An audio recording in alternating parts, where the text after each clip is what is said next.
ഇപ്പം നിങ്ങൾ ഈ ഒരു കണ്ട വീഡിയോ കഴിഞ്ഞ ദിവസം തൊട്ട് സോഷ്യൽ മീഡിയയിൽ ഭയങ്കരമായിട്ട് കറങ്ങിക്കൊണ്ടിരിക്കുന്നതാണ്. ഇത് എല്ലാവരും ഈ ഒരു വീഡിയോയിൽ വരുന്ന ഈ ഒരു ഫിലിപ്പ് ചെറിയാനെതിരെ വ്യാപകമായിട്ട് നെഗറ്റീവ് ആൾക്കാർ പറയുന്നുണ്ട്. ഇതിനെതിരെ വീഡിയോസ് എല്ലാം ചെയ്യുന്നുണ്ട്. ഇത് മെയിനായിട്ട് ഇപ്പം നമ്മുടെ കേരളത്തിൽ മാത്രം ചർച്ച ചെയ്യുന്നൊരു കാര്യമല്ല. ഈ ഒരു വീഡിയോ മറ്റ് സംസ്ഥാനങ്ങളിലും നോർത്ത് ഇന്ത്യയിലൊക്കെ ചെന്നിട്ട് അവിടെ എല്ലാം ഈ ഒരു വീഡിയോ ഭയങ്കരമായിട്ടുള്ള രീതിയിൽ സർക്കുലേറ്റ് ആയിക്കൊണ്ടിരിക്കുകയാണ്.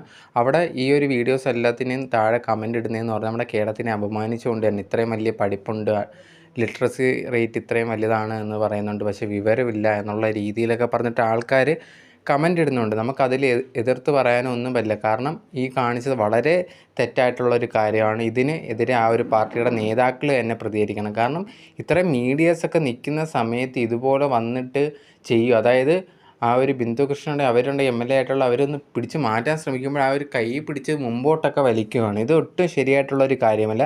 ഒരു സ്ത്രീക്കെതിരെ ഇങ്ങനെ നടക്കുന്ന സമയത്ത് കറക്റ്റായിട്ടുള്ള ആ ഒരു പാർട്ടിയുടെ നേതാക്കൾ തന്നെ പ്രതികരിക്കണം. എന്നാൽ മാത്രമേ ഇവിടുത്തെ കേരളത്തിലുള്ള മറ്റുള്ള സ്ത്രീകൾക്ക് ഇവരെല്ലാം ഈ ഒരു ഭരണത്തിൽ വിശ്വാസം വരത്തുള്ളൂ. അപ്പോൾ അതുപോലെ ചെയ്താൽ മാത്രമേ ഇനി മുമ്പോട്ട് പോകുമ്പോഴും ഇവിടുത്തുള്ള ജനങ്ങളുടെ വിശ്വാസം നേടാൻ പറ്റത്തുള്ളൂ.